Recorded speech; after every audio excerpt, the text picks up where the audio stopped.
What if I tell you one of the most important geopolitical stories of 2026 actually started 1,000 years ago with the Chola Empire? Ancient Indian copper plates taken away during colonial times just came back home from the Netherlands. And strangely, the same countries once connected through ships and maritime trade are now reconnecting through semiconductors, global supply chains, and geopolitics.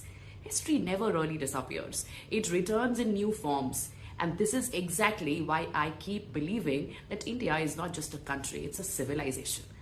Let me tell you why this story matters so much. May 2026, India and the Netherlands signed a major strategic partnership. Semiconductors, maritime security, green hydrogen, critical minerals, Indo-Pacific cooperation. Very modern topics. But hidden inside that visit was history. The famous Leiden Plates. Ancient Chola era copper plates from nearly 1,000 years ago. Now, these plates recorded how the Chola Empire, one of the India's greatest maritime powers, was already building trade routes and diplomatic influence across Southeast Asia in the 11th century.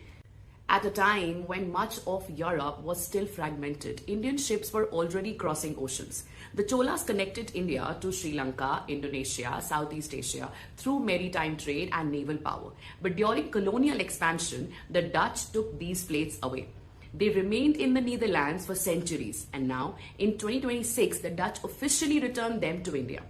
Now listen carefully, this is not just cultural symbolism, because today the Netherlands is home to one of the most important companies in the world, ASML, the company that makes the machines needed to manufacture advanced semiconductor chips. So without ASML, there is no modern chip industry. America depends on it, China depends on it, and now India is partnering with it. So look at the historical full circle carefully. Centuries ago, India and the Netherlands were connected by ports, ships, trade routes. Today, they are reconnecting through chips, technology, supply chains, and Indo-Pacific strategy. Even the Dutch are now supporting India's Indo-Pacific Oceans initiative, because a future global battle is no longer only about land. It's more about trade routes, semiconductors, energy, ports, and supply chains. And honestly, that's what makes this story so fascinating. From Chola ships then to semiconductor diplomacy today. That is not just history, that is civilizational continuity. Send this to someone who thinks history has no relevance today. Follow for more such geopolitical decodes and subscribe on YouTube.